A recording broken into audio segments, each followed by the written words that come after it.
जय श्री राम दोस्तों। अभी हाल ही में योगी आदित्यनाथ जी का सिंगापुर और जापान का दौरा रहा, जहां पर उनका भव्य स्वागत किया गया। दोनों ही देशों में इस तरह से उनका स्वागत हुआ जैसे कि वहां पर कोई किसी प्रदेश का मुख्यमंत्री नहीं, बल्कि किसी बड़े देश का राष्ट्राध्यक्ष पहुंचा हो। साथ में ही भारतीय समुदाय ने भी उनका बड़ी गर्मजोशी से स्वागत किया गया। लेकिन क्या यह उनका दौरा उत्तर प्रदेश की किस्मत बदलेगा? उत्तर प्रदेश में बड़ा निवेश आएगा? क्या यहाँ पर बड़े रोजगार आने वाले हैं? उसके बारे में थोड़ा सा समझते हैं।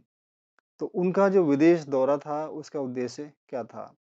विदेश दौरा मुख्य रूप से एफडीआई आकर्षित करना था, यानी कि विदेशी निवेश को यहाँ पर लाने का उनका मुख्य उद्देश्य रहा।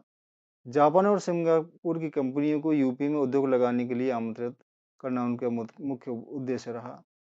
टेक्नोलॉजी और स्किल डेवलपमेंट का सहयोग बढ़ाना भी एक उद्देश्य रहा। इससे कितना निवेश आ सकता है उत्तर प्रदेश में, थोड़ा सा समझते हैं। पिछले ग्लोबल इन्वेस्टर समिट में यूपी को लगभग 35 लाख करोड़ रुपए के निवेश प्रस्ताव मिले थे। अब सिंगापुर और जापान जैसे विकसित देशों से क्या मिल सकता है? Data centre, electronics manufacturing, automobile, logistics, defence corridor जैसे सेक्टरों से हजारों करोड़ रुपए के समझौते एमओयू होने की खबर सुनी है।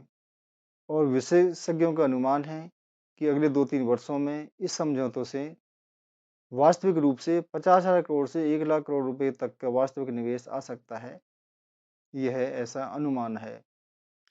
औद्योगिक फायदा इससे क्या होगा? जापान से संभावित लाभ क्या होंगे, वो समझते हैं। ऑटोमोबाइल और इलेक्ट्रॉनिक्स फैक्ट्रियां, हाईटेक मशीनरी, मेट्रो और इंफ्रास्ट्रक्चर प्रोजेक्ट सहयोग, डिफेंस इंडस्ट्रियल कॉरिडोर को मजबूती।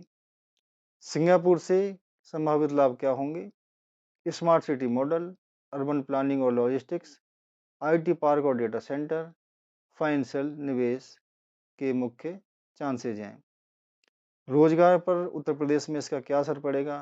अगर निवेश जमीन पर उतरता है तो लाखों प्रत्यक्ष और अप्रत्यक्ष रोजगार उत्तर प्रदेश में आएंगे। एमएसएमई सेक्टर को बढ़ावा मिलेगा, स्थानीय सप्लाई चेन मजबूत होगी, युवाओं को स्किल और ट्रेनिंग के अवसर भी प्राप्त होंगे। लेकिन इनको लागू करने में क्या चुनौतियाँ रहेंगी, वो भी थोड़ा समझते हैं। एमओयू को जमीन पर उतारना एक चुनौती है। भूमि और इंफ्रास्ट्रक्चर की उपलब्धता, बिजली, लॉजिस्टिक्स और प्रशासनिक गति, यानी कि प्रोजेक्ट्स को किस गति से इम्प्लीमेंट किया जाएगा, यह भी एक बड़ी चुनौती बन सकती है। अगर इन चुनौतियों को सही तरीके से संभाला गया तो यूपी देश का सबसे बड़ा औद्योगिक हब बन सकता है। तो क्या यह दौरा उत्तर प्रदेश के औद्योगिक भविष्य की नई शुरुआत है, या सिर्फ समझौते समझौते तक ही सीमित रहेगा? इसमें आपकी क्या राय है? कमेंट करके अवश्य बताएं और मेरे चैनल को सब्सक्राइब भी करें। बेल आइकन दबाएं जिससे आपको मेरी वीडियो मिलती रहें। जय श्री राम। आपका बहुत बहुत धन्यवाद। भारत माता की जय।